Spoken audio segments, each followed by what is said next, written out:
Staying with the reactions trailing the sudden passing of Archbishop Emeritus Desmond Tutu, a resident of South Africa who is an executive and a coaching psychologist and New York Times best-selling author Joshua Awesome also joins us from South Africa. Glad to have you join us, Joshua.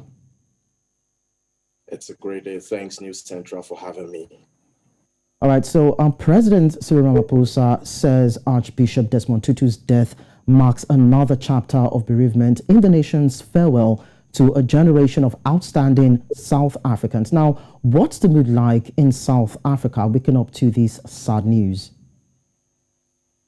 Interestingly, this morning when I heard the news, I was actually taking time to just nurture and nourish myself from a very busy year of supporting leaders, both in the private sector and in government.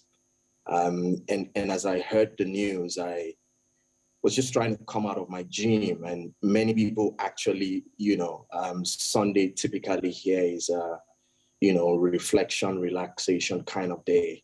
And as I got the news, the first thing that struck me was the reality that he was indeed a conscience for not just the country, but the African continent.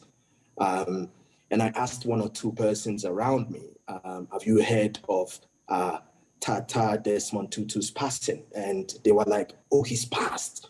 And you could see the somber, sad look on their face, thinking about the input and impact that he's had in the country, on the continent, and around the world. And for me, as an individual, I really, really have revered him as a young person back in the days growing up in Nigeria, to my relocating to this great country where I run my coaching psychology practice. Now, Joshua, what do you think South Africans, not only South Africans, Africans generally all over the world, what do you think they would miss most about the great cleric in terms of his activism and his words and actions? So I think the fact that he, was very purposeful. He lived genuinely. He loved, deeply. And then he also left a legacy, and that for me are the things that I think, stood him out. To have it consistent over time, I think is something very, very uncommon that the earth and the world will miss. And I think it's also a very important thing for those who are currently living life and are forgetting to begin to think legacy, to be conscious of, because it's a very important thing. I mean, personally, he's one of those who inspired me. I heard you talking about his iconic laugh earlier. I laugh like that, and I never really knew that he was the person who inspired it in me. So just living a life of a legacy can transform, lives beyond a generation. And I dare to say that he's still leading from his grave, even right now. Joshua, Desmond Tutu is one person that is said to be a constant feature when it comes to politics and apartheid. Well, the Nobel Peace Prize winner was part of the struggle to abolish the apartheid system in the country. What are your thoughts? How would you describe his contributions and his struggle when it comes to putting an end to apartheid in South Africa? When you arrive this beautiful country, many people think they arrived Johannesburg. But really, where you arrive is Ekurhuleni. And Ekurhuleni in the local Tonga language means a place of peace. I had the opportunity to do work for government in that city. Interestingly, that same, mayor is right now the minister in the presidency, who on behalf of the country, declared, this whole passing on.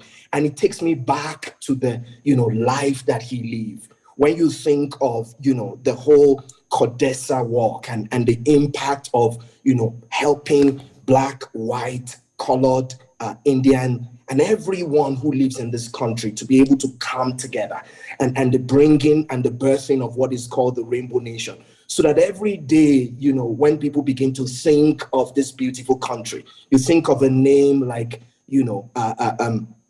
Desmond Tutu, and the fact that his legacy still lives on and touching the lives of young people in the educational space, being a moral compass in the conscience of people in government, and helping every one of us to realize that this great space that we call South Africa, Southern Africa, and Africa is indeed a place where every one of us needs to think beyond our own life and think of a life that helps others to also live and lead. And hopefully finally, Joshua, talking about thinking beyond, what are you thinking of when you think of its struggles in terms of the economic and political state of South Africa? Do you think it would be satisfied with the state, despite the fact that it did so much to bring it to a point of equilibrium before it moved on?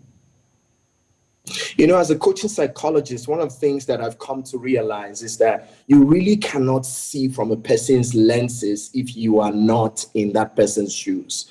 So a man like, you know, the emeritus Archbishop Desmond Tutu, my sense will be that he's wanting every one of us to live consciously and thinking of the average person who cannot afford a meal today, and think of how we can make their lives better, because that's part of the legacy that he left. I mean, he left behind what we called Desmond and Leah Tutu Foundation. If you read, you know, the values of that foundation, you will understand what I'm trying to talk about. And this is one thing that I believe that the Archbishop would want everyone listening, living, to continue to consciously think of the greater good of all of us. Thank you so much, Joshua, for joining us. Really appreciate your presence. And we can only say rest on Archbishop Emeritus Desmond Tutu.